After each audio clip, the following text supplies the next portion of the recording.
Dandruff என்று சொல்லுகிற பொடுகையும் போக்குவதற்கு ஒரு நல்ல தயாரிப்பை சொல்லுகிறேன்.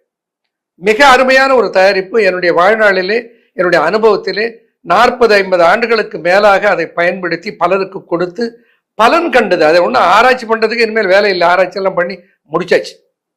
என்னென்ன மூலிகைகளில் இருக்கிறது, எப்படி தயாரிக்கலாம் என்பதை சொல்லுகிறேன் கேளுங்க. பொடுதலை, பொன்னாங்கண்ணி, கரிசலாங்கண்ணி, மருதாணி, கறிவேப்பிலை, செம்பரத்தை பூ, செம்பரத்தை இலை, அவுரி என்கின்ற நீலி, அதனோடு ரிக்டியா டிங்டோரியா என்று அழைக்கப்படுகிற வெட்பாலை அல்லது புடசப்பாலை. இந்த 9 மூலிகைகள். இந்த 9 மூலிகைகளுடைய இலையை பறித்து வந்து சம அளவாக எடுத்துக்கொள்ள வேண்டும்.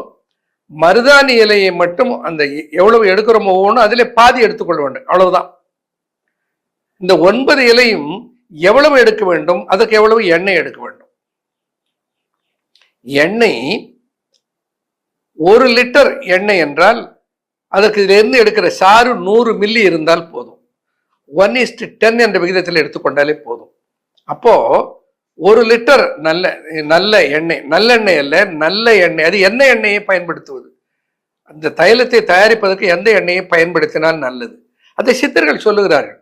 அதற்கு என்ன, தேங்காய் எண்ணெயில செய்யலாமா, அல்லது விளக்கெண்ணெயில செய்யலாமா, அல்லது எள்ளெண்ணெய் நல்லெண்ணெயில செய்யலாமா என்ற கேள்வியெல்லாம் நாம கேட்டுக்கொண்டே இருக்கோம். இந்த கேள்விக்கெல்லாம் விடை அவர்கள் சொல்லிவிட்டு போய்விட்டார்.